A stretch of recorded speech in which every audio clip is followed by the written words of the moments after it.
أعوذ بالله من الشيطان الرجيم بسم الله الرحمن الرحيم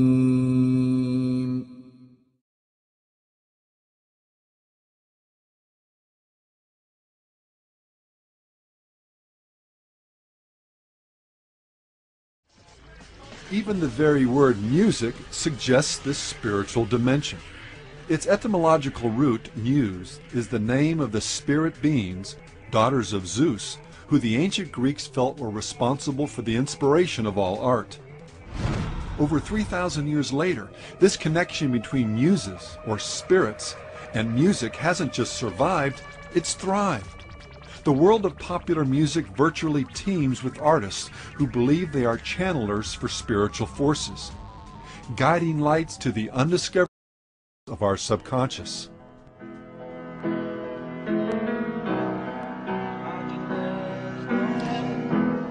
Often these spirits are credited with helping inspire or even compose a particular song. John Lennon, for example, has stated, "When the real music comes to me, it has nothing to do with me, because I'm just a channel. It's given to me, and I transcribe it like a channel."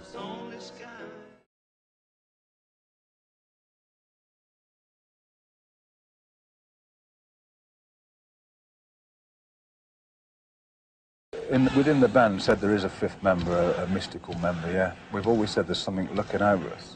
And the only way that I can describe that, probably in its best, the best way for me is that when we were playing our first songs together, and especially our first the first 3 albums, for instance, we would literally show up in a room, and it was almost as if the songs were already written. That's why I like to call Black Sabbath a phenomenon. Rather than a band. Although it is a rock and roll band, there's a phenomena involved there where that stuff just comes from somewhere, and it just so happened that we happened to be the ones that it came to.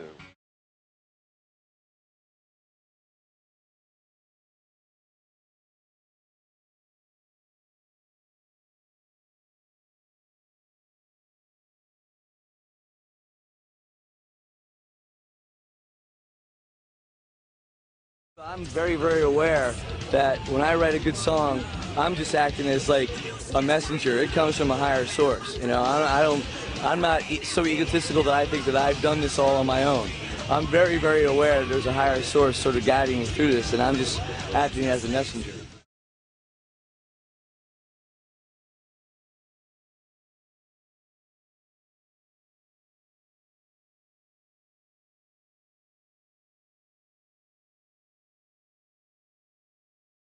A lot of the songs were written in about 15 minutes to 45 minutes, just really quickly.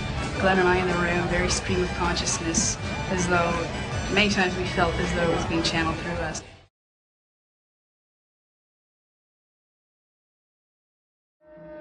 Later in life, Elvis would acknowledge that the strange powers that he'd wielded over his audiences were occultic powers that he'd received from the spirit world.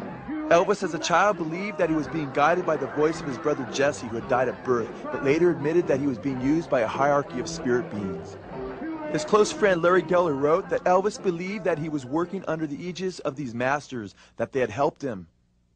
Elvis admitted, "I always felt an unseen hand behind me. I heard that same voice and thought it was my brother. That's what I thought. I heard this guidance guiding me all my life. That's why I'm here and why I'm doing this. This didn't just happen. This wasn't mere happenstance." Author Gary Herman stated that Elvis, quote, recognized the devil's part in his success. My middle name is Misery. Well, I'm evil,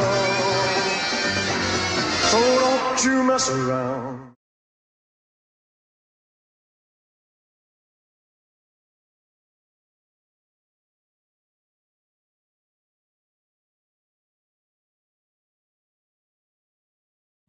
Now, there's a few different ways to look at backwards masking, and there's different types of what people call backwards masking. I'm not talking really about backwards masking, I'm talking really about backwards messages. In fact, one way to do it, which wouldn't require demons or higher intelligences, to intercede would be just to take straight words, take 7 or 8 words in a song, and reverse them. And then when you played it backwards, you would hear those words. But when you heard it forwards, what would you hear? You'd hear something backwards. It wouldn't make sense.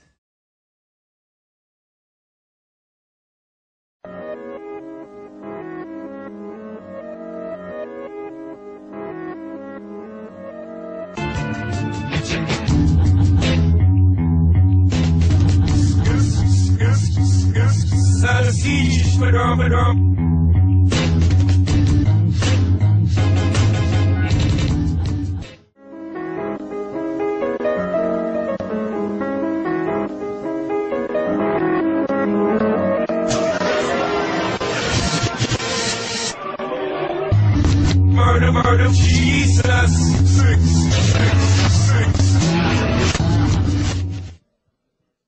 So when people talk about how backwards masking is done in the studio, yeah, that kind of backwards masking is done in the studio. No problem. That's not what we're talking about.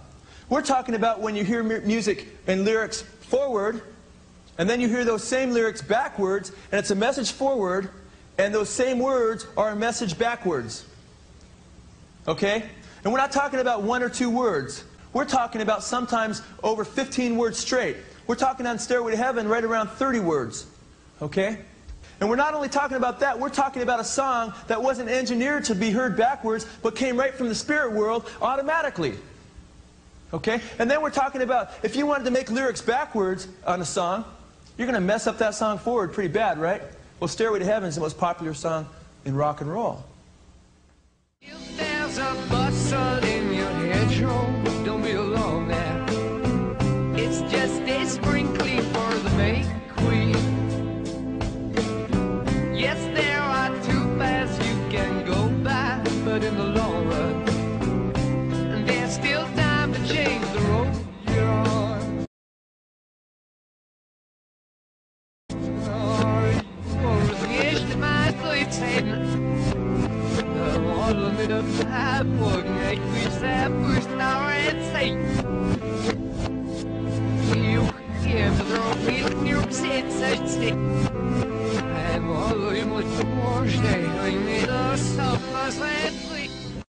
Led Zeppelin's Robert Plant felt that their most popular song, Stairway to Heaven, was given in much the same way. I was holding a paper and pencil. Then all of a sudden my hand was writing out words. There's a lady who's sure all that glitters is gold, and she's buying a stairway to heaven. And she's buying a stairway to heaven. I just sat there and looked at the words, and then I almost leapt out of my seat. And it makes me wonder.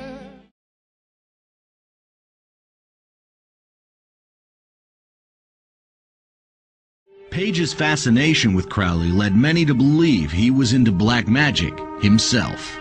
I think he was absolutely fascinated with the man and the knowledge of the will. I don't think, I mean, you know, he owned a lot of manuscripts, and he bought the Inverness Castle. That was also Crowley's. And I think with it, he had purchased a lot of manuscripts. And at one point, he had a bookstore in English, an occult bookstore.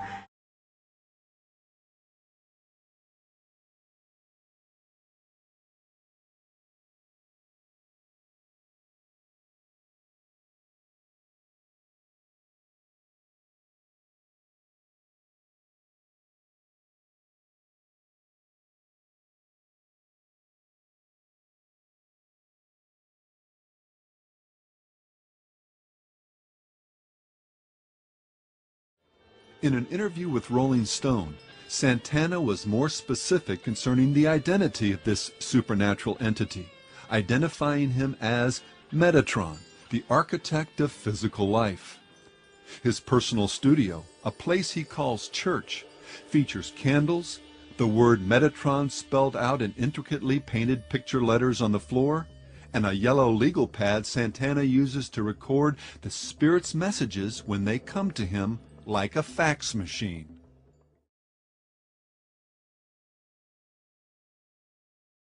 First of all, I'd like to thank Satan. I'd like to thank Satan. Thanks, Satan. Satan.